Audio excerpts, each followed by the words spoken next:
I want to introduce you guys all to Amy. Amy is your resident intuitive. She is a mystic, writer, and archaeology field school dropout, which we love anyway. That's totally fine. And she also hosts the podcast Another Shirt Ruined. She co-hosts it. I have been on this podcast. It goes out monthly. First episode dropped. Is it still September? Was that August? I think it first dropped. Yes, and so a new episode will be coming back out every month, talking about the Elizabeth Peters series, also known as like the Amelia Peabody series, and we're gonna let Amy tell us all about it for those who don't know, because the key thing of this is that I have not read these. I know of them. I have that book. Have I read it? No. And I know of the author as well, which we'll talk about. So I was brought onto the podcast to talk about the Egyptian portion of it, but Amy is the real expert of the books. So everyone say hello to Amy and welcome her in. Hello. All right. I know. All right, I'm gonna bump up your audio just a smidge so that we can make sure everybody hears you. I'll move closer to the mic too. There we go. Pro tip, move towards the mic. Always move towards the mic. Absolutely. Move towards the mic. Alrighty. So, Amy, the first question, what is the Amelia Peabody series? And can you describe it in a very short amount of words? Because I'm sure it's hard, but can you try? Whenever I try to describe this series to the uninitiated, they're like, what are you talking about? I'm like, this is, if you're into Egypt and mysteries and Victorian women and romance and thriller, and they're like, what are you, they have no idea. And then sometimes they're like The Mummy, the movie The Mummy, and I'm like, no, but whatever. Like, that's the easiest way. If you guys like the movie The Mummy, which I'm sure is very polarizing in Egyptology circles, but that's the type of like vibe the books really give you. And the thing that's cool about them is there's 20 books, like written in a number, like I think 38 years. She started writing them in the 70s and then just kept writing them. They gained steam, and it's basically a female archaeologist, and she works together in tandem with her husband, and they excavate all through Egypt. And this is a fun time for the Brits to be in Egypt, right? This is colonization. We have shepherds and these lovely, British like institutions in the nitty gritty of Egypt, in Cairo and other places like that. So you feel like you're dropped in a period of time that I happen to find very interesting, right? That's just my bag. I'm like, this is my era. This is my interest era. So if you're like me and you're into all things Egypt, all things Victorian, all things British, all things Egypt, it just delivers on multiple levels. So that's my short explanation of what the books are. Amazing. I love them. Yeah, you definitely hit a lot of, I know that I'm going to like this whenever I actually get around and read it. How did you get into reading the series? How many times have you read them all the way through? Because you said 20 books total? Yeah, 20 in total. I've lost count. I, every year or every other year, reread the books. I first read them, I think it was a beach vacation, and the first book I was given was called The Snake, the Crocodile, and the Dog, which is kind of early on in the series, takes place in Cairo, and it's a lovely tale of amnesia. We all love those tales, right? I don't remember anything. Who am I married to? Oh my goodness. And it just like tosses these two, this partnership like into fury. So I started reading it then and was hooked from the second, like literally the second paragraph. I was like, I'm going to read all of these books. Do you ever get that vibe during a series when you're like, because my tastes tend to be pretty marginal. I don't know about everyone on here, but like the things that I'm into tend to not be things that like popular culture loves. So when you find something that's in your freak flag area, you're just like, I'm going to read every single book in this series. And then every time one comes out, I'm going to wait with bated breath and devour it as soon as it comes out. And then I'm going to read about it. And then I'm going to reread it. And then I'm going to tell my friends about it. So I just like to say it's not really a podcast. It's a fan cast. And we are so lucky to nab you as our resident Egyptologist, because I know that there is the woman that wrote it was trained at the Oriental Institute in Chicago, right? So there are lots of Easter eggs in it, and I don't get them, but you get them, which is Yeah. why it's a really good, cool partnership to have you be part of our podcast, because you know all the little inside pieces of like, well, this is why this is significant. This is why this pharaoh might have been used or not used, and that's why I think it just vibes really well for those that are really into the topic. Yeah, absolutely. Kind of tying into that, how much of ancient Egypt did you know before reading this series? Were you like one of the crazy ancient Egypt kids like myself who got really into it and knew, like, we'll say, I guess, surface level, like, Egypt stuff? Or did you know nothing about it before? I'd say I'm like a past life Egypt person. Like, was there a past life in Egypt? Likely. Likely, right? Because there's so much familiarity with the time and the space and the culture. So I'd say from like a very general, like, this class looks interesting in college, let me take it. And it touches art and antiquity, and it touches like Akhenaten and why the art looks so different. So I'd say, like, from that perspective, probably like, you know, past life to college flirtation, but nothing serious, right? Yeah. The second it gets too serious and it's like first intermediate period, I'm like, I just sort of like lose it, right? But so it's like, it's got to keep my attention, right? Like, I read thrillers. The attention span is very short, right? So it's like, I like the fun parts of it. And then when we get like into the political and the state and this, it's just like, I kind of lose the thread a little bit. So yeah, I can understand that. There's definitely, I know we talked about this in the podcast, but there are like sometimes the gateway drugs. There are the time periods in ancient Egypt that are the gateway things that help people enter it. And there are some people who take a couple steps into the gate, and then there are some people who are leaping through it.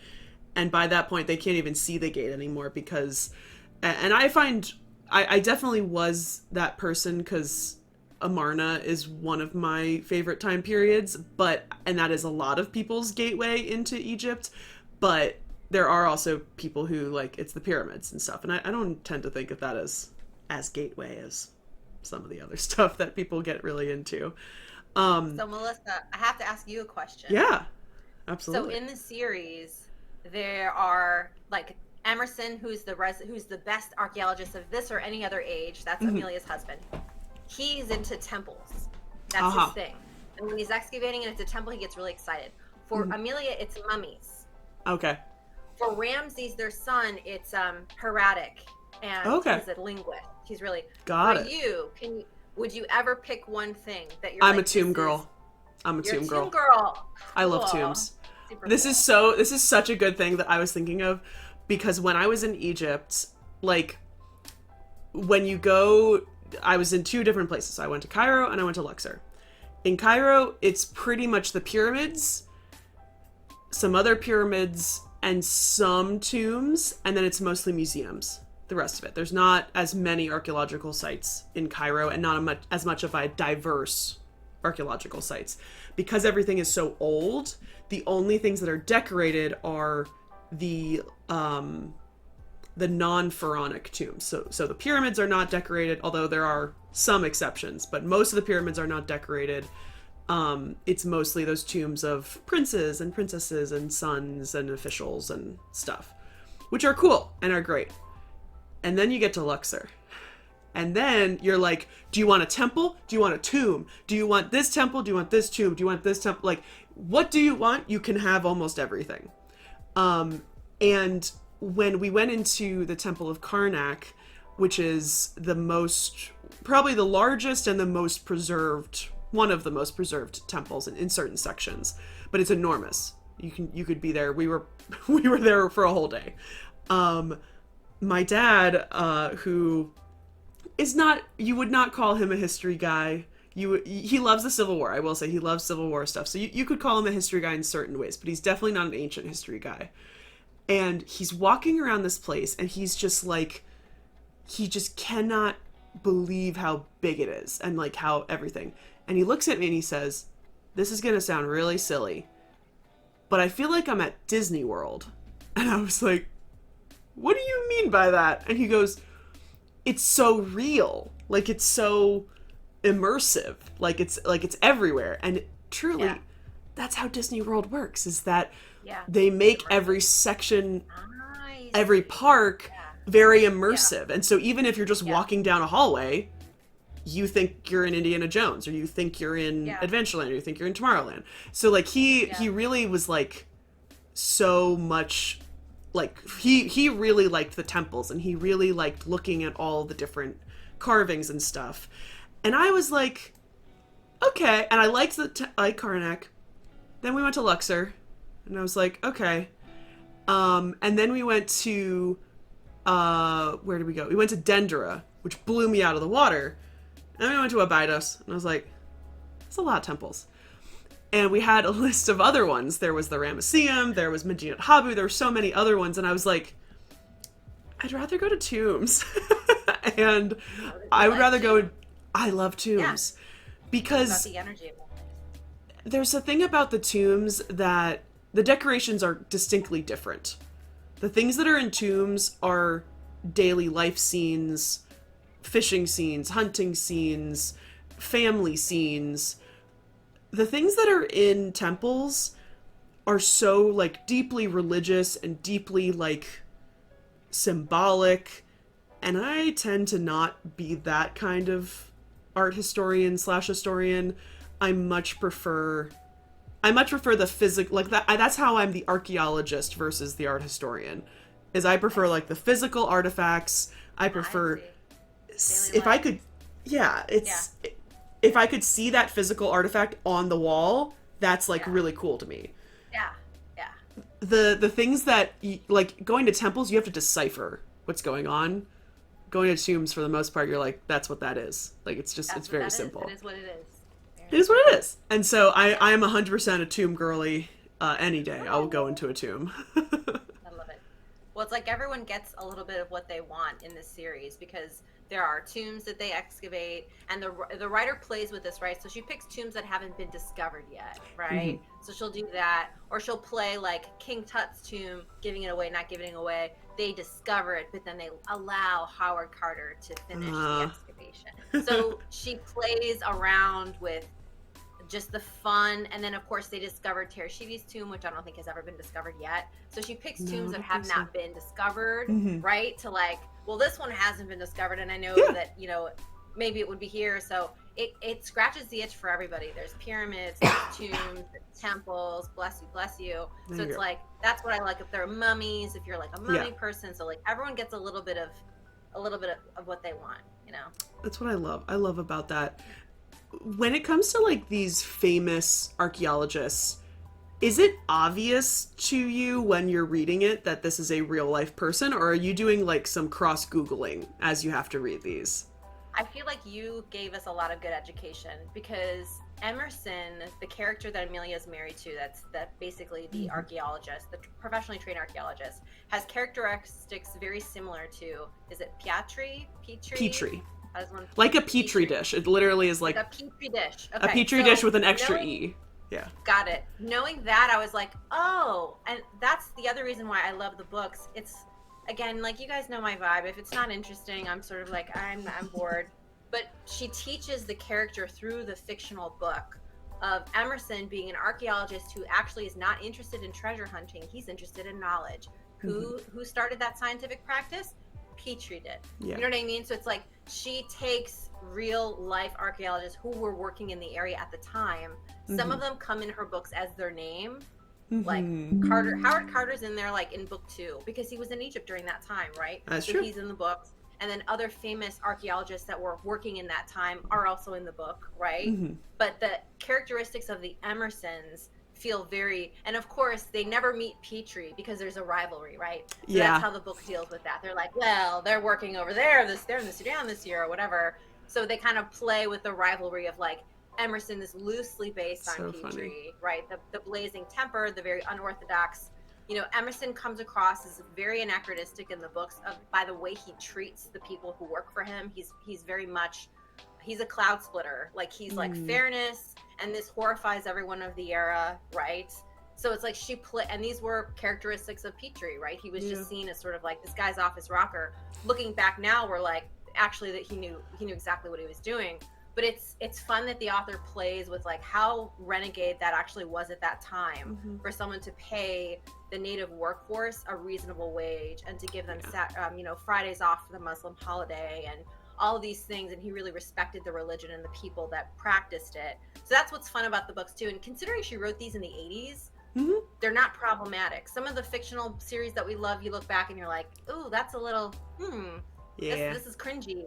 This series is not. That's what I love about it. It represents an accurate picture of Victorian era attitudes towards Egypt and Egyptians very accurately, but it also throws in there some people who see things differently. And I think Emerson, based loosely on Petrie, definitely has that vibe of like a rebel. Like, I'm just gonna do what I do. It doesn't matter what time period I'm in, but I'm just gonna like function as I think that I should function, and that's what's fun about them.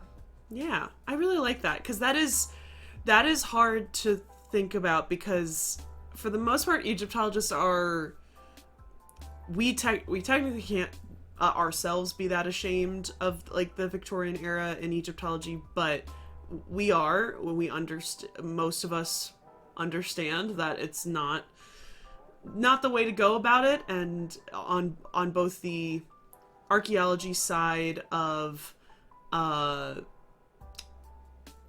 like paying good workers, and also just like doing things in the scientific method and doing things like that, but then also taking objects back, which, like, getting towards Howard Carter's time, getting towards the early 1900s, rules are starting to be established, and so some of them, at least if they are excavated, I always give that a little bit of leeway, because for the most part during these excavations they were dividing the finds evenly between Egypt was taking half of them, and whatever institution was running it was taking the other half.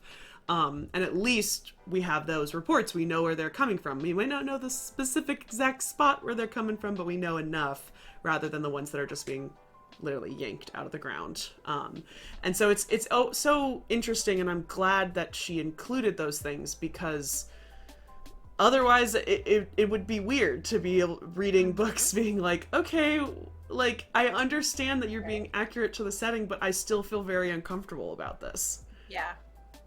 Yes. And even she still plays with that, right? Because during a part in the series, her niece falls in love with an Egyptian man and wants to marry him. And Amelia, even though she's very forward for her time, has a big problem with this. And Emerson, her husband, again, doesn't recognize race, class. He's an egalitarian, right? He will yell at anyone. It doesn't matter who it is. That's like, he's very verbose and boisterous.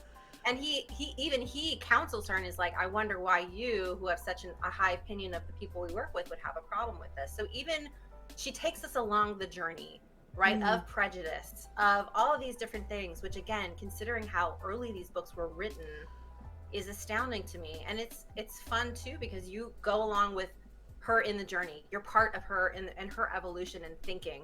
Because the first book, you're definitely going to see a lot of distinct attitudes about the people working there, and her opinion of Egyptian culture and how Egyptian parents. She's so opinionated, which is why I love her, the protagonist. But she's very critical about Egyptian parenting. And it comes up a lot in the book. She's critical of, how the men treat their wives, for obvious reasons. So it's just interesting to watch her growth and her personality. Oh, drink the water. From like the start of the book, like all the way through. So and she doesn't shy away from those types of topics too, which is like a very nouveau thing to do now. But she was writing these in like the late 70s, early 80s, which is why I'm like, yes, go MPM. Yes, Elizabeth Peters for the win.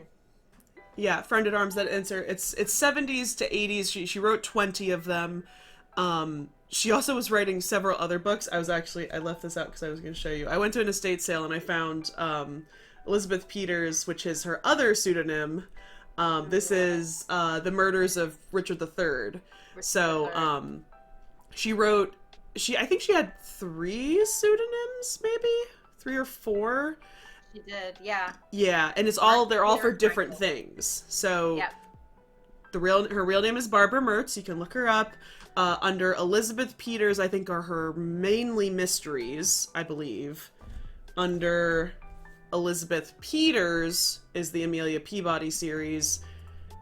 And I feel like there's another mixture of one of those, and I can't remember what the last one is. So we affectionately call her MPM. It stands for Mertz, Peters, Michaels. Those are her 3 pseudonyms. And the Barbara Michaels books are very gothic mystery. between us chickens, I don't love them. Again, if there's no Egypt, I'm not in. Like, I need to be in, and there needs to be the romance, and like once Yes. that's in, I'm there. It's like the cocktail. You're Yeah. sipping the cocktail, and it's like something's missing. It's a mummy. You know what I mean? Yeah. Like, what's that thing that I'm interested in that's not in there? So that's, and I'm noticing in the chat like the old shame in the history of cultural anthropology. Yeah. Let me just dust off my anthropology major. I feel you, Lena. I know Yeah. exactly. You read these ethnographies that were written in like the 60s and the 50s, and you're like, oh my God, this is not a good look for us, right? No. But you must confront, right? You must confront and say, why is it different now? Why does it matter now? You know what I mean? So. Tone Rebellion, I don't have time to tell you the entire history of the powdered mummies thing and how it is not associated with Victorians at all. But you can look at my TikTok series about that because it's still a real thing. It's just not Victorian because even though the Victorians were weird, they were not eating powdered mummies by that point. And Friends at Arms, Barbara Mertz wrote Red Line, Black Line, which is still used, I believe, in some Is that's just a that's just a normal That's book. her. I don't have her. I don't have that. She wrote some nonfiction as well, which is also so amazing about her too. Like, Yeah. she can do it all. Do you think that a lot of that Barbara is sort of writing Amelia to be her because she couldn't really get into the world of Egyptology as much during that, like, her life? There's so much with that question. I think is, kudos to you for being perceptive enough to pick that up, because when she graduated from the Oriental Institute, it was what year was it? Like, check your little watch on the way back machine. Not a great time for women in the field of Egyptology, right? So I think the quote she often mentioned was she overheard a professor of hers saying, well, we don't have to worry about that one getting a job because she's going to get married. Yes. Like, that was the attitude. Like, get married. Why are you in school? You must just be wasting your time. So these books definitely feel like an homage to, like, she might have felt displaced. Like, I have this interest in this skill in this thing, and I can't do what I want because of the limitations of my time. So I'm going to use my creativity and my ability to write beautifully and create a whole world where I get to excavate and I get to be in Egypt and I get to be in, you know what I mean? And I'm in a romantic partnership, that I appreciate, and I have this eccentric family, and I have all these adventures. Writing is a great way to have an adventure, folks. It's great. You're like, let's be in Egypt right now. Yes. So yes, I think you're absolutely right. It was an ability for her to sort of like rethink what might have been if she was born in a different place in a different time with means. Because as you mentioned, unless you had like a wealthy benefactor, who was ever going to allow a woman near unless you were hired as a painter or whatever, or an artist. So she graduated, just so everyone knows, she got her PhD in 1952. Is when she graduated.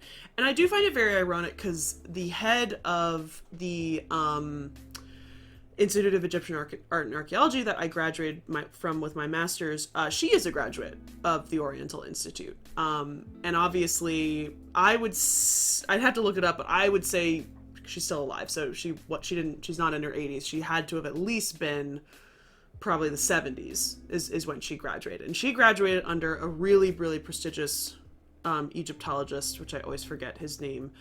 And she has obviously made it. She is highly published. She has discovered the oldest evidence, or the earliest evidence of Egyptian blue, which is a particular Egyptian paint that they invented and made, and she found the earliest of it. She has been on tons of like little TV shows and done lectures and done a ton of different things, and is very well published. And I think about her sometimes when I think about Barbara, because it couldn't have been that long in between both of them from when they graduated from it. And I've told this story, and Amy knows the story, and I've told the story on stream before, but I will tell the story again. Barbara Mertz has always been a very big inspiration for me because of all throughout high school and even elementary school, I was a writer. I was writing constantly, technically wrote my first book. We don't talk about it, like when I was 13. And when I was going into college, I was truly like, I had been taking creative writing classes. I was in for writing. That's what I wanted to do. And the joke is that I decided to do archaeology as a backup, which is a massive mistake in some ways, but not mistake in a lot of other ways. Because as soon as kind of I started taking those classes, the two of those easily flip-flopped. And I still continue to take creative writing classes and stuff, but my mom really loves reading the obituary section of the Washington Post, because they get these really long articles for these really prestigious people that died in our area. And she died just outside of DC in Maryland. And she died the day that I signed up for my first college courses, when I was on my orientation. And she cut it out for me, and my mom gave it to me and said, look, this woman, she's an Egyptologist and she was a writer. And it was like, I felt almost like that I was being like reincarnated. It was something like very interesting going on. And I've kept that newspaper article for forever. I have it somewhere in the moving of my apartment.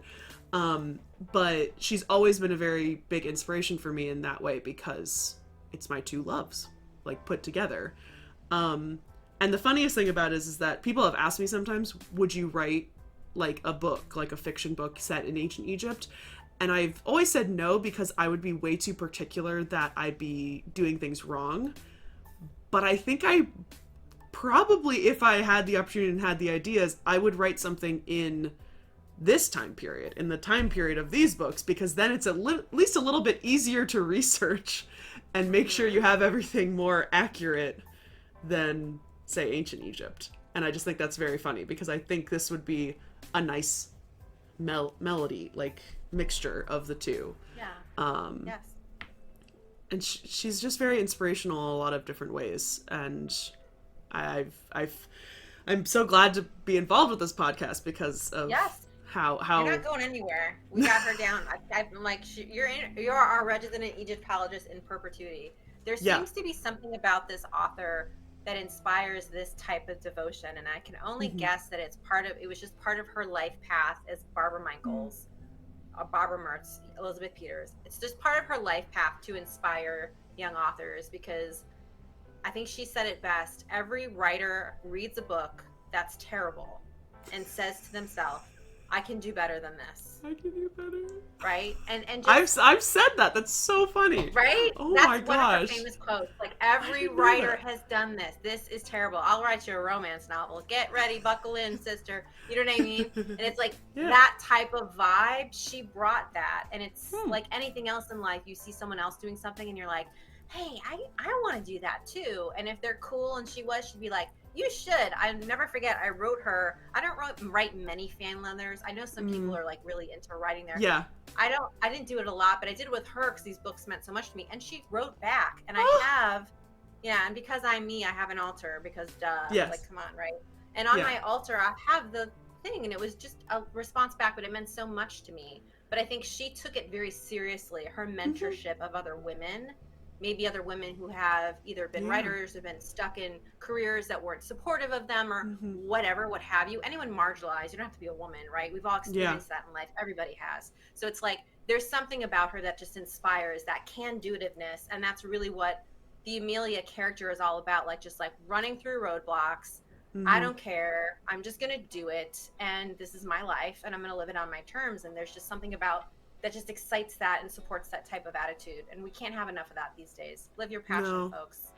Yeah. We definitely can't. Absolutely. So you said you did not start with the first one, Crocodiles in the Sandbank. Do you think it's necessary to start with the first one? No. Okay, nope, cool. You shouldn't. You absolutely shouldn't. So there are a few entry points that I think make a lot of sense for this. So she wrote a book called The Last Camel Died at Noon. And the thing that's cool about the last camel dying at noon is, you know what happened. The last camel does die at noon. But they're on their way to a lost oasis. And I think it's nice because it drops you in kind of the beginning part of the series where the formative characters are there, right? Formative characters are there. They're out of their main element, but you get a good sense of how they work together, and you get a good sense of like how the rest of the series is going to vibe. There's going to be subplot lines. There's going to be romance. There's going to be intrigue, a daring to escape, right? She wrote Last Camel Died at Noon as a homage to a lot of the Victorian thrillers that were coming out at that time, right? So it's very sensational. So I think if you're not going to start at the beginning, start with Last Camel Died at Noon. If you don't want to start at Last Camel Died at Noon, you want to go later, I would do something like Children of the Storm, or do something like further on in the series, and then see if it's your vibe. Here's the thing that's cool about the books. Everyone has a favorite section, just like your kid. There's a favorite age. Come on, we all, and if you don't believe me, trust me, wait until you have your own, right? There's just a favorite age, right? So even though I love all of them, there's a sweet spot for me, right? I'm a, Falcon at the Porter, he shall thunder in the sky. That's my sweet spot. I like it when Ramses and Nefret get together, right? Because it's, again, I write romances. This is on what the most interesting part of the series is going to be for me. It's going to be a romance. Yeah. So that's my favorite spot. But my friend that I do the podcast with, Bridget, she loves the pre a ton, because by the time you get to the end of the series, there's a huge cast of characters, and she loves those early books like Mummy Case and Crocodile, because it captures the spirit of Egypt, the determinedness of Amelia in a simpler time where the cast of characters is not quite so, because any author knows this, the further you get along in a series, just like your favorite TV series, sometimes you get to the end and you're like, how many different ways can these people escape death? It gets a little like, right? Grey's Anatomy. So it's 100%, right? It is an emergency room, but come on, people. How many times can people die in how many different ways? How many crashes there can be in what sort of sense? Yes. Yes. But I think this is common to all the writers here. There's a book for everyone. There's a book for everyone. So even those later books, which might not be my favorite, is someone's absolute favorite, and I respect that. Can you go over like the main cast of characters briefly about like who you're going to see it throughout all the different books? Yes. Amelia Peabody is a spinster. She's living in Victorian England. She inherits some money from her dear papa, right? And decides she's going to take a tour. She's going to take a tour of the world, right? So she goes to Rome. She runs into this young woman called Evelyn Forbes. So this is the partnership, the friendship we see in the first book. Evelyn and Amelia meet a young, strapping pair of archaeologists, Emerson and his brother Walter. You can see the ending. They get married, right? Evelyn partners up with Walter. Amelia partners up with Emerson. Amelia and Emerson are the archaeology couple that you take the entire series with. They have one son, one only child, and Amelia always says, don't ask me why he's an only child. You can see evidence of this in the books. Like, he's very precocious. He speaks languages very fluently. Like, it's very clear that they have a very, gifted progeny. They call him Ramses because for some reason he looks like an Egyptian child. Amelia speculates on why this might be. She's described as very swarthy, or her husband is typical Brit, right? Nice and pale and rosy cheeked, right? But he never really looked like his namesake, Walter. He looks like an Egyptian. And of course, he has that personality of Ramses, right? Which is like, as Melissa can probably describe better than I. So that's like the cast, right? As the series goes along, we have master criminals. We have a love interest, Nefret, which is obviously a play on Ramses and Nefertiti. Nefertari. So she's playing, she's having fun. Nefari with her Easter eggs. But that's really the core, the core nucleus is Amelia, her husband Radcliffe Emerson, and their son Ramses. And then, the cast of characters grows and grows and grows. We all have our favorites, and half the fun of the podcast is like, oh, I always couldn't stand Cyrus Vandergelt. What did you think? And we get to like talk, because like when you're a reader, you're just thinking these things. So we did the podcast because I'm like, no, I want to talk about them, because I want to know if Melissa's also annoyed by Sethos. Or I want to know if she's equally frustrated with Nefret as I am at the end of this book, and I just want to slap that girl. Yeah. Or if she's like, no, I have empathy for her. Like, it's just interesting to see how people take the characters. Who's your favorite character? It's a hard question, but I think Ramses has to be, because she writes him so juicy. And to answer your question, Rebellion, she was a spinster. So it's like, the one thing Elizabeth Peters says is she wishes she didn't age Amelia at the first book. Because she aged her, and then she's like locked in, right? Because so she's probably like closer to 30s, maybe. I would say. So, in the first book. Interesting. So, like, I completely understand why you would regret that. Absolutely, like never give a person's age, because I have done crazy math gymnastics to try to figure out how long certain things are going on in my story, to try to figure out how old people would be at certain times, and I'm like, oh my god, just remove all the numbers girl, take the numbers out. So like Take the the end, numbers they're like out. doing all the stuff and they're like 70. I'm like, you know what I mean? So it's like, Yeah, exactly. I would say like my favorite's totally Ramses because Amelia is very single-minded, very headstrong. Emerson is like, I call him a classic like Aries. You hear them before you see them. They're so like, I'm here. Like, and Ramses is so quiet and he's very introverted, and there's something I just really identify with that. And he's stoic. It's like he keeps his feelings inside, and I sort of feel that way about myself sometimes. So I'm like, oh, I want to do a podcast episode on like the art, the zodiac, common zodiac assumptions. Oh, that would be so funny. Oh, I know. I'm gonna go there. But yeah, I have to say Ramses is my favorite. So this is something that I just literally thought about because I forgot about the sun. Do you know the story of Seti? I feel like you might. Tell me. No, you need to tell me. These are the so this is so weird. So I feel like Barbara must have taken from Seti's life because I have a whole blog about her. So if you want to go into any more detail, you can. Well, I was gonna say you could find it, but my website's down because I'm redoing things. But Seti was a British woman who, at a young age, had all of these interesting things happen to her. I believe she like fell down a set of stairs and like potentially had like some sort of brain injury. And ever since then, she believed that she was reincarnated, that she had a past life in ancient Egypt. Her real name is Dorothy Eady. Dorothy Eady is her real name, and Seti is what the ancient Egyptian name was. She was kind of like, I think probably like attempted to be put in like an asylum, and I don't think this is Victorian England because sometimes the only way that I can judge this is based on color photography. She was around with color photography, I think, in the late maybe 70s, I think. So she was probably of a little bit early 1900s is when she was born. And she eventually gets to Egypt, and she claims that when she landed in Egypt, she touched the soil and she was just like, I am home. And she essentially never left. But she was mainly stationed in the area of the Temple of Abydos, which is about, and as somebody who's been there now, it's about like 3 to 4 hours north of Luxor. Kind of in the middle of the nowhere. It has like, there's a lot of cool archaeological sites, but the temple is the only thing that's standing. And she tells this amazing, fantastical story of her being essentially mistress of the pharaoh Seti I. And that she was his mistress, and they were in love, and then she was caught and she was executed. And so she tells all these stories, and she thus would give information to archaeologists about where to look for certain things in Abydos. And I think a couple of them have been proven true. Like, I think there was like the location of a garden that was found that was true, and there were a couple other things that did prove to be true.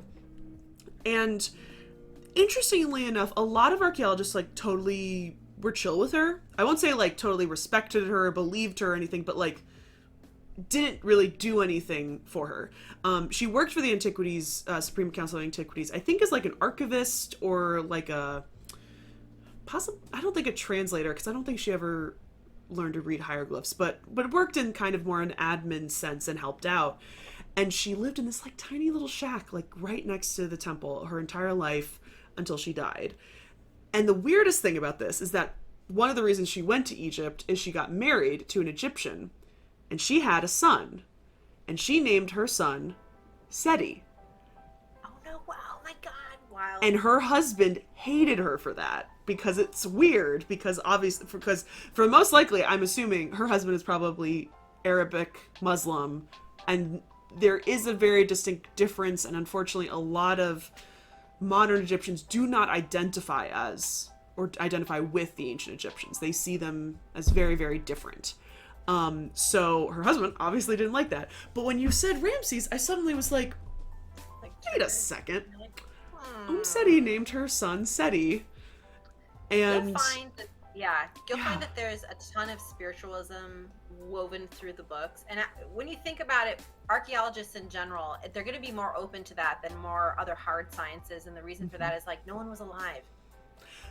It's all, you know what I mean? Like, yes, we have data, but like, there's still you know what I mean? There's like, that's why I love it when archaeologists like, we're like, well, obviously. I'm like, well, obviously you weren't there. No one was there. Yeah. You're talking about something thousands of years ago. You know what I mean? So it's like, no, I absolutely understand that. Yeah. Right? Like, of all the things. And I love in the books how Amelia's own faith changes, and she forges very close partnerships with the Muslims that she works with, and comes to appreciate their faiths. And of course, Emerson's doesn't appreciate any type of organized religion. He's totally an eccentric. I kind of like him. I think he might become my favorite character. I don't know why. I think you're gonna really like him. He's just so fun. He's just so delicious watching him. And you know, Elizabeth, well, we'll call her MPM, would say that she knew the characters so well. By the later books, all she had to do was put them in a room and she knew what they would do. And I know every writer knows this. When you have a character that's a strong voice, it's literally like, okay, where you want to put me, I'll show you exactly what I'm going to do, because the character's strengths are so, the personality is just like so wired in there. But yeah, I don't know if anyone's into Egypt and not into the spirituality around Egypt, because the Egyptians were, ancient Egyptians were, was part of their life. So you're going to be drawn to it, and you're likely going to appreciate that element of mysticism around Egypt, because the ancient Egyptians likely saw no difference between that in their own lives. They don't compartmentalize it like we do here. You know what I mean? So. No, absolutely. Yeah, that's it. Just when I thought about that, I was like, that's really odd. That's what Seti did, and she and Barbara would have known about her. She was still definitely alive, I think, and kind of a household name to some Egyptologists and stuff. So I know you briefly mentioned like what time the books that you really, really like. Do you have a least favorite book? Because I always like things. I do. And this will surprise no one. I don't like the one book that's not based in Egypt. Ah, yes. I did want to talk about that as well. Remember that one? Yeah, you said that it's mostly based like in London. It's in London during the Jack the Ripper times, which should be interesting, right? But they wanted it to be like a glimpse of their life, because on the off season they're back home, right? So it's like it offers a window of what their lives look like when and the deeply unsexy work of the archaeologists, where they're writing their paper. So it's like, you've done the excavation, right? You're home, and Emerson hates writing stuff. He's like always gets pissed. He wants to excavate. He doesn't want to write. You know what I mean? To be honest, I feel like that is actually not like Petrie at all. Well, I won't say if I know if he liked writing, but Petrie had an insane track record for being able to publish a archaeological record within a year of it happening, which back then was unfounded. Right now is even more unheard. Yeah, exactly. Well, the thing that you'll appreciate about Deeds of the Disturber, which is the book, is Emerson's trying to beat Petrie's record. That's hysterical. He's like, how does he publish in under a year? How does this work, right? So it's like, again, you're going to appreciate the Easter eggs and all these things, because you'll know, right? And Barbara knew too, and so she sort of... I was going to say, that is something that I feel like not a lot of people would really get why that's so funny. We've talked about this before. I don't know if you've ever watched Stargate. Oh yeah, love it. Yeah, so I have not watched the series yet, but I have watched the movie, and there's like this one very subtle joke that I don't think a lot of people get, because it's very like deep Egyptology, where the main character, when he walks in for the first time and sees the gate and sees everyone's translations, he said, "Who's using Budge? Nobody uses Budge," or whatever along that line. Like, Wallace Budge was one of the early curators of the British Museum, and it was so early that all of his translations are completely useless now. Like, there's just no point of reading anything because of how our understanding of the language has changed. And so, like, that joke is so subtle, and unless you know who Budge is, you wouldn't laugh, you wouldn't get it. But I was dying laughing. And so I am, like, looking forward to the books. They poke great fun at Budge. I think Emerson gets in a fight with him as soon as he steps into the museum, because he doesn't classify his pots. And one of the best Emerson quotes is like, "My God, man, why don't you classify your pots?" He's just like, he just can't stand how dirty and disheveled it is and unorganized, and he's just like, "Rah!" Yeah, that is just so good. Um, Sorry, friend. So, friend in arms. There's an ancient Egyptian story about this prince who was a weird little genius kid, talking riddles and doing magic. Is Amelia's weird little genius kid a reference to that? Maybe. What's the story? Because she Yeah. also includes a lot of references to Egyptian stories in the series, and they Oh. tend to be metaphors for what's going on in the book. So the tale of the two princes is one that comes up Tale a of the Two ton. Brothers is Yeah, thank one. you. Tale of Two Yeah, Tale Brothers, of Two. but I'm interested, friend at arms. I want this to be dug Yeah, out because I'm this interested too as well. We just it spent totally is that. we just spent 3 weeks reading over. We have a discussion stream once a week, and so our first discussion streams. All we've done is read ancient Egyptian stories, and so I'm not sure exactly. I don't think we read that specific one, though. It does sound very similar to the magic one on the Westcar Papyrus. But if you know the name of that one, friend at arms, like let me know because We'd want to know that. I That'd be want to cool. know. But that's so cool. Yeah, the Tale of Two Brothers is in the Yeah. is a pretty famous story. The Tale of the Doomed Prince, Shipwrecked Sailor, lots of different things. But yeah, I find it. I would understand why I would not like the one book that is not set in Egypt. Mostly because I would just hate that it's like the one outlier. It's like so different. Yeah. I feel like it's why I don't like the second Indiana Jones movie is because it's so wildly different, has nothing really to do with the other ones. It's just like it's just out there, doesn't make any sense in comparison to the rest of them. Friend at arms, if you have any idea, also Star, because I know you're really you know a lot of the. Oh, thank you, Star. I knew you would know. Yes, the Kamwaset. I gotta look that one up. I don't know if I know that one, but that would be very interesting, friend at arms. Pretty much, you would just have to see if if the papyrus had been discovered by that point and somebody had translated it by around the time that Barbara Mertz is writing, which is most. We haven't really had a good new discovery of a papyrus in a couple decades, so probably I don't doubt it if she's including other stories and that they're metaphors for what's actually going on. I don't doubt it. It might be something like that. Let me see what other. Anyone else have any other questions for Amy? I'm looking at my list. I have a long. Yeah. What, in your opinion, were some of the most compelling storylines or even maybe character arcs or character transformations that you saw in the book series? Because obviously it's going over quite a few years.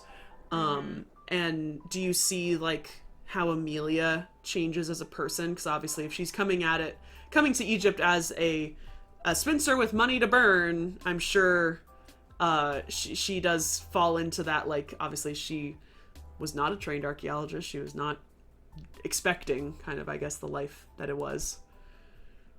I definitely think that that's a key piece of the initial narrative arc, but you see her son, just like so many of us, right? You see how your parents did it, and there's things that you like about that and things that you don't like about that. So I think what's cool about his arc is he inherits the types of things his parents did, and he does them, but it's a difference between that Victorian way of parenting, which is go off with the nanny. And I think he sort of has this reckoning with his parents. I don't know if anyone can identify with having a larger than life parent or mentor. And it's when these people go to Egypt, they're stars in the village, right? Because they bring a lot of work to the village. So imagine growing up where your parents are these A-list stars, and you feel like the weird precocious kid that just wants to read papyri and is shy and is. So it's interesting to watch him reckon with that a little bit and try to be I can't live up to. Or if you have a dad like Emerson who's like Zeus, Ramses compares him to Zeus, all-knowing, all-powerful, loud, boisterous, gets what he wants, we all wish we could be like that, but many of us are not. So it just shows Ramses coming into his own power, which is a story for all of us, coming into your own power of I admire this person for who they are, but I'm not that, and I have to just be me, G-Diet.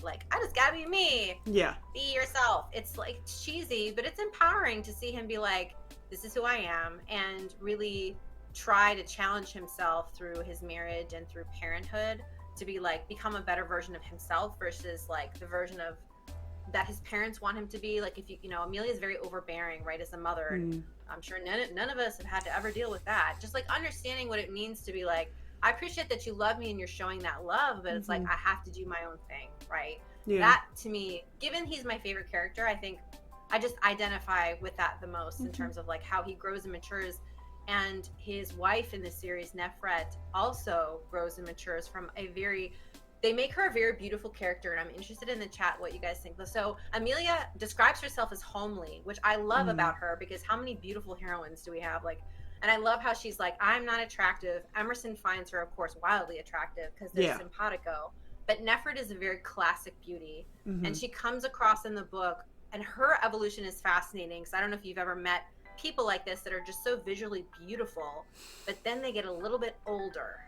And that beauty, it doesn't fade, but I think they understand that it was just like a magic that they have for a certain amount of time, and then it kind of goes away.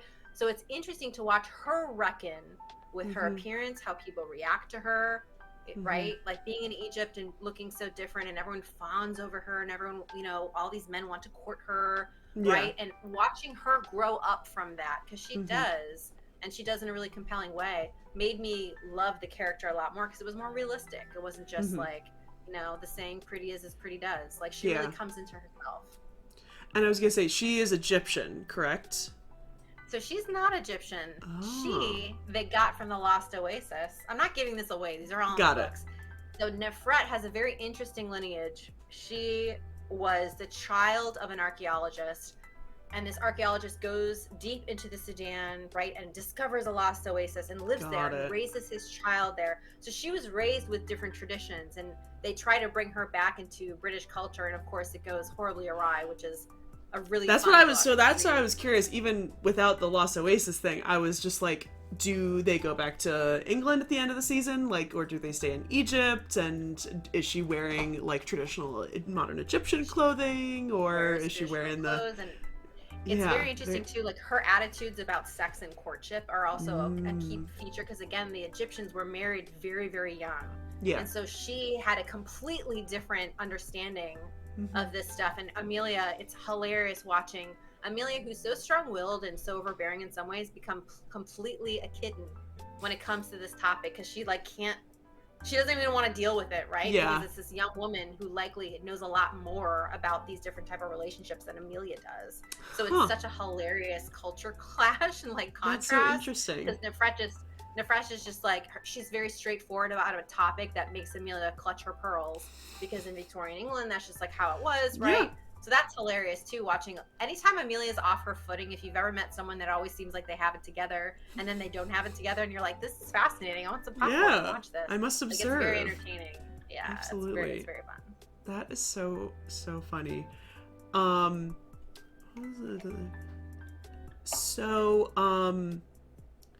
What made you specifically want to do your podcast / fan cast? Anything particular? So we started with the fact that I'm a mystic, so I'm going to give you the real answer. Do y'all want the real answer? Do you want me to lie to you and tell you something else? No. You want the real. I want the real answer. You want the real stuff, don't you? Okay. Yeah. So in addition to loving these books, I also have a side hustle. I'm a professional psychic and medium. And when I was writing my last, I wrote a book, and I don't know if you guys understand this as writers. When you write something, you can call on any writer, living or dead, to help you, right? They're here to help you. You got spirit guides all around you. So as I'm writing this book, I call on MPM, Elizabeth Peters, and I say, you're one of my favorite authors. You're on the other side of the veil. I would really appreciate your help with my book. And she helped a lot. So after I was done writing this book, I basically was like, you know, I just want to I always do a ceremony, like, thank you for helping me write the book. I really appreciate it. It's just like a relationship with anyone else, you guys. You have to say thanks. Everyone's the golden rule. Even in the spirit world, it's the golden rule. Absolutely. So I'm thanking Barbara Mertz, and I had this idea for the podcast. And so I'm thanking her, and she goes, okay, now it's time for you to do something for me. Which, if you know the personality that we're talking about, like, it made perfect sense. I was like, oh, okay, I will do something for you, because I was passionate about it from the start. I just needed her to nudge me to be like, no, like, introduce this to other readers, bring the community together, because in her death, it kind of scatters. When an author's no longer alive, there's no one like holding that legacy, and the fans are rabid, right, with this series. They're very opinionated, And I'm like, yeah, let's do it. Let's do a fan cast. Let's talk about each and every book. Let's find myself a resident Egyptologist, did that, like snag Melissa. And let's go each in turn and like talk about these books and what they've meant to us and what Barbara Mertz has meant to us. Because, you know, Melissa has this story about Barbara Mertz. There's so many other people who have the same experience about her. And we need to share it because those types of lights need to be shined so people understand that you also can be this light to other people, right? You can give back as she gave back. So that's really, it's like a fan cast. It's like coming from a love of the book and the book series, but also a little nudge from the other side. The other side, yeah.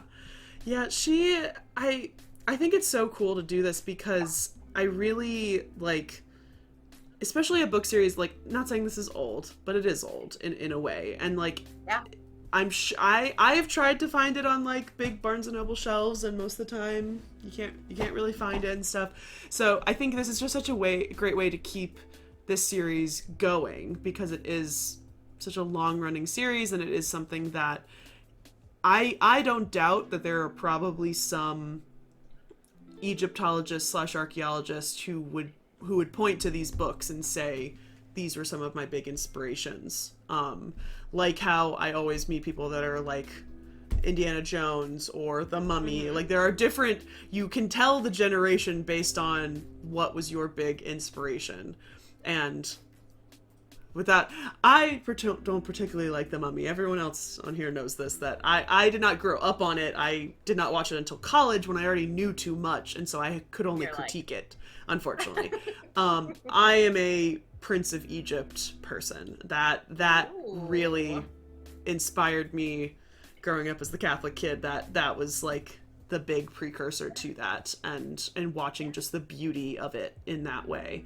Along with other things, the main one being Mary Pope Osborne's Magic Tree House, book number 2, Mummies in the Morning.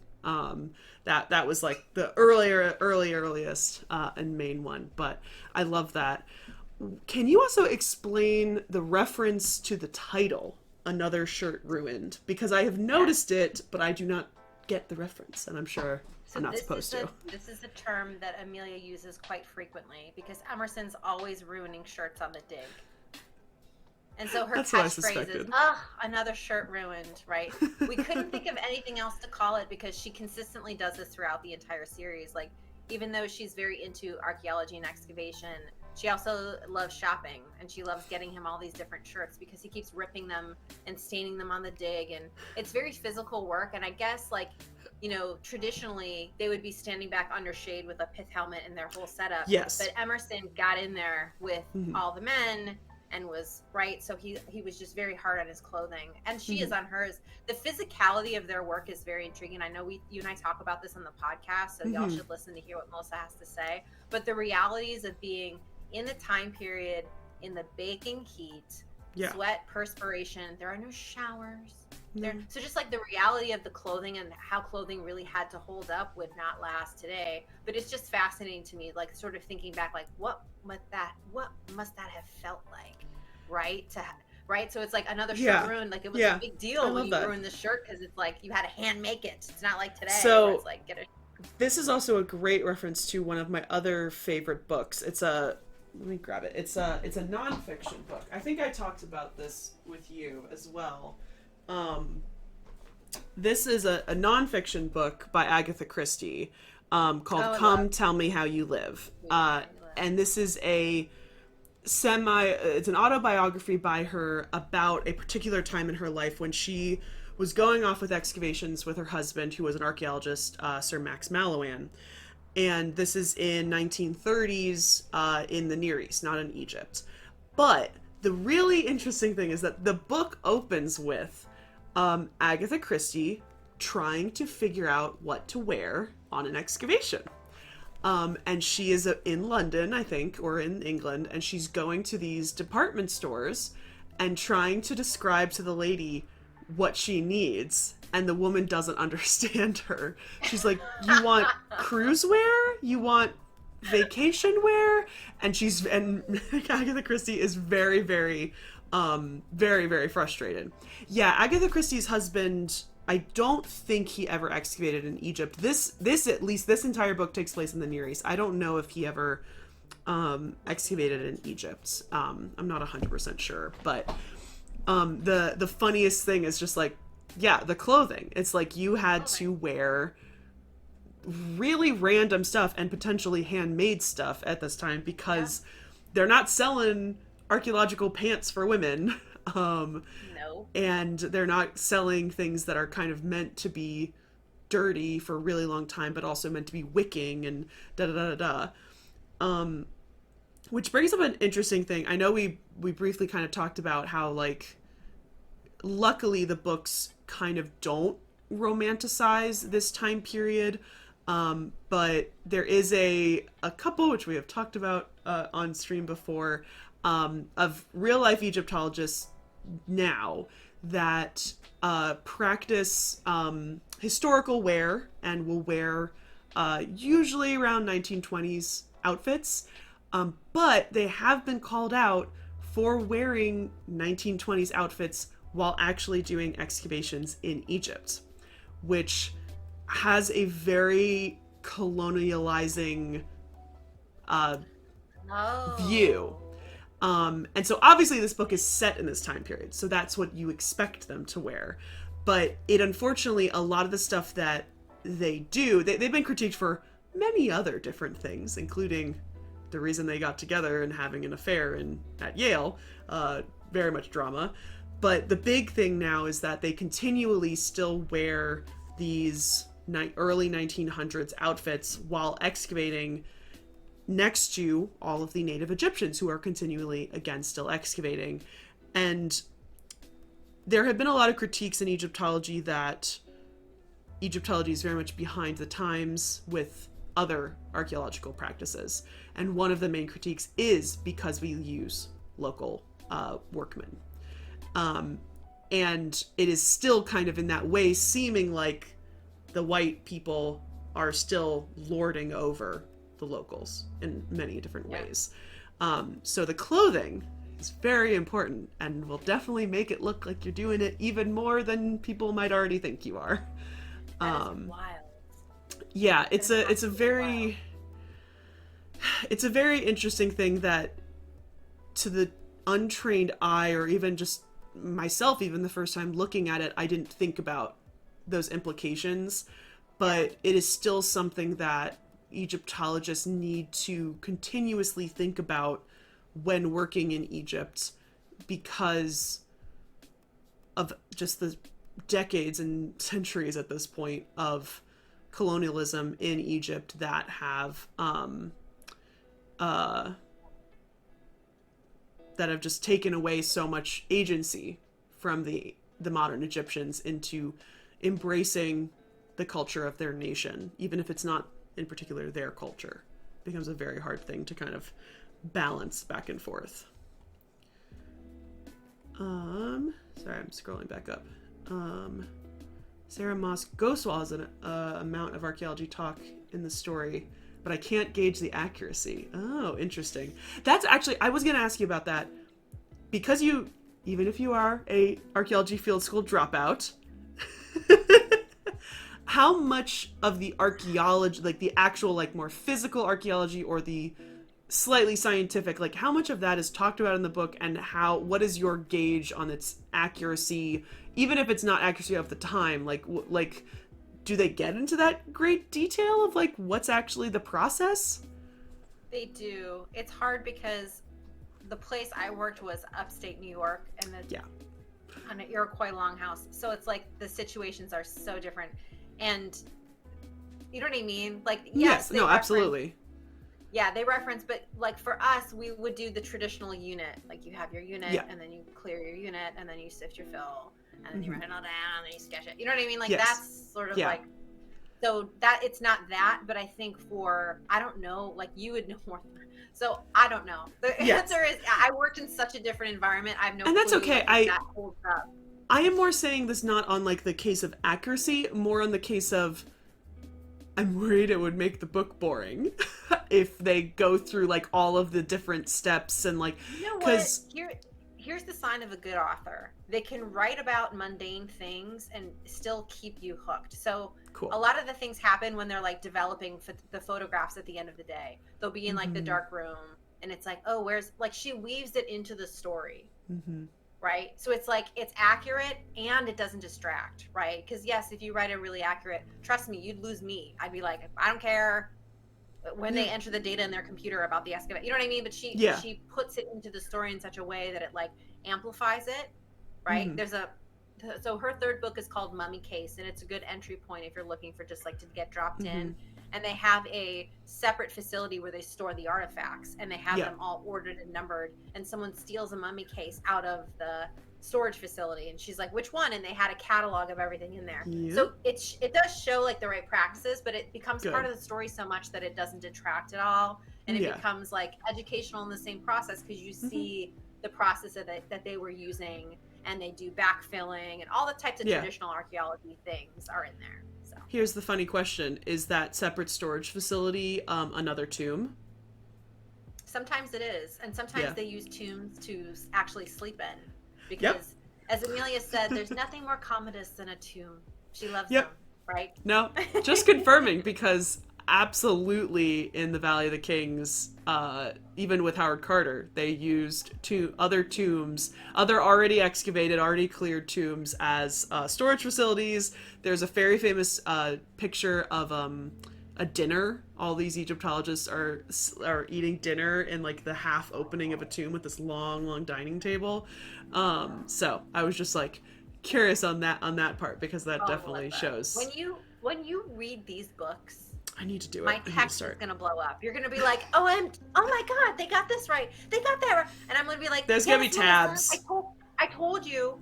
There's going to be tabs everywhere. There are going to be massive tabs. In general, I was going to say, these are sort of mysteries, technically. Is there like... They're sort of mysteries. Yeah. Like, I would caveat it more as like, there's a problem to be solved in each book. It's a lost in space. There's a challenge presented, nefarious criminal or a murder, right? Usually in every book. But the further you get along in the books, it's more about the family and the dynamics of the family and how they come together and how they love and have issues and fight and come together again. But there's always a good mix of intrigue. Nothing like intrigue to bring up people together, right? Nothing like a little bit of drama to make us remember how we feel about one another. So they have, but I wouldn't say it's like a Sherlock Holmes whodunit. It's not that type of vibe. That's the thing I was trying to remember, because I know all of her other books, besides the Amelia Peabodys, are all mysteries. Like, she's definitely, in a lot of ways, like a mystery writer. And so I wasn't sure if this fell under more of adventure books, like if you think of Indiana Jones, or if it is more... Because I don't know why this is such a common... It is a very, very, very common, we'll say, base plot point of... So, like, a lot of the video games that we play here on stream are technically, like, modern archaeologists discovering a tomb, but then there's also some sort of mystery to be solved. So, like, right now, one of the games we're playing is Tintin Reporter, The Cigars of the Pharaoh, which is based on the original, like, Tintin books. And he finds a giant tomb, and I'm running through this tomb, and I'm solving puzzles, and I'm doing all this stuff. And they get to the very end of this tomb, and there are these giant crates of modern cigars. And so, like, and now I'm going to India, and so, like, there's all these little things. And then, what was the other one I was thinking of? Oh, there's a Nancy Drew series where Nancy, she goes to, she's at a tomb, and she has to go investigate all of the students. And there is one person who's, like, I don't know how this person got on this excavation, but is a full, like, aliens are real, aliens built the pyramids believer. And I'm like, why? What are you doing here? Why are you here? But there's so many of these plots that it's like, if a video game designer or an author, if they're not going to do it in ancient Egypt, they're going to set it in either, like, very modern time, Victorian time. And I feel like this all has to go very similar to, like, the Mummy's Curse. Because one of the other ones we played was this really weird Sherlock Holmes detective story, which was about a mummy's curse, and it was Sherlock Holmes trying to figure out who actually is murdering all these people because he knows that the mummy's curse is not real. Very Scooby-Doo-esque. Yeah. It's funny that you said that, the Scooby-Doo-esque. I think this can sort of be like my final comment about the series and the pod and everything. There is a difference between a Scooby-Doo thing about like Egypt, like the mummy. I would put that in that category, right? And a fictional book written by someone who knows what they're doing. Because the authenticity you feel in the latter is just so engaging, because you can tell she knows this stuff and she's able to paint a picture that feels authentic. Whereas the Scooby-Doo version, like, if it weren't for you meddling kids, oh no, this, like, the only thing that's interesting about it, it's almost like the backdrop could be anything. You could be in medieval Rome, you could be, right? But, like, for her, it cannot happen any other place. It cannot happen in any other time.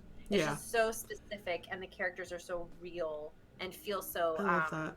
just, they just walk off the page, and I think that's what's so compelling. That's why I'm so passionate about the book. So anyone passionate about archaeology, Egyptology, should definitely check out us on the podcast, Melissa and I. Yes, absolutely. Because each book has a different archaeological site, and Melissa goes into detail about each of those sites, and that's what we'll continue to do throughout all the books. So hang tight. Yeah, absolutely.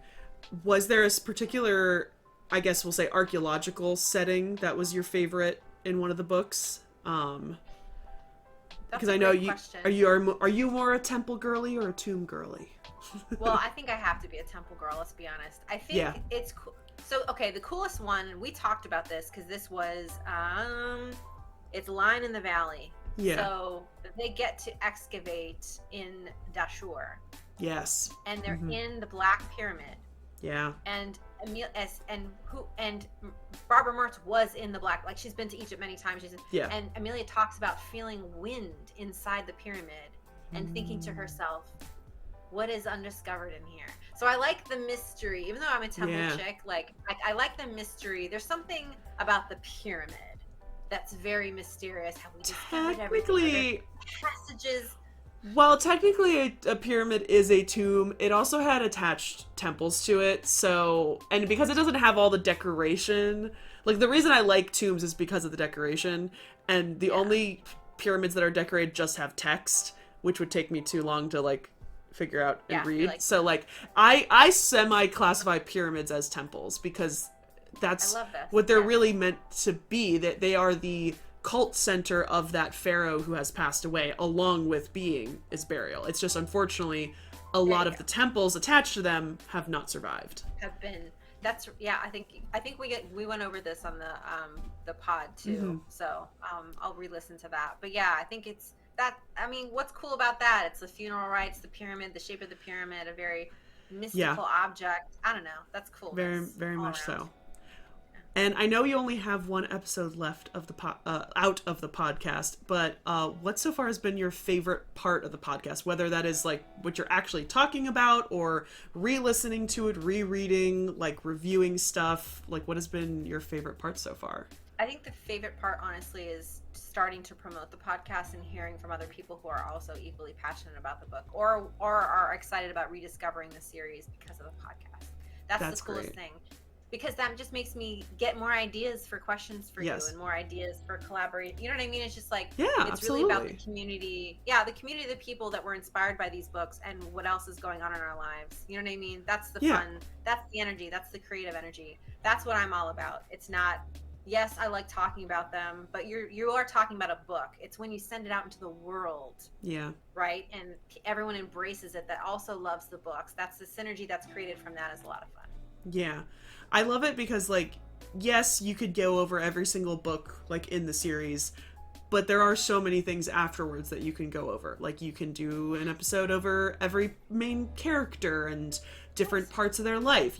I love the idea of doing, like, an astrology one about, like, what they all are, and you could go and I could help you do, like, really in-depth ones about each site and, like, one thing about each site. Because there is so much, when you get historical fiction, like, you can go any different way. And you could make this much longer than just reviewing every single book.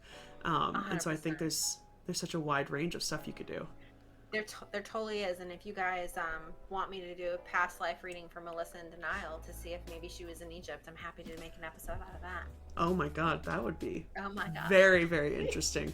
I've never even I've thought about past lives a lot, and I have a lot of spirituality in a lot of ways where I've identified very much like with my great grandfather, and I think about him a lot and stuff, but I've never thought about like even further past lives.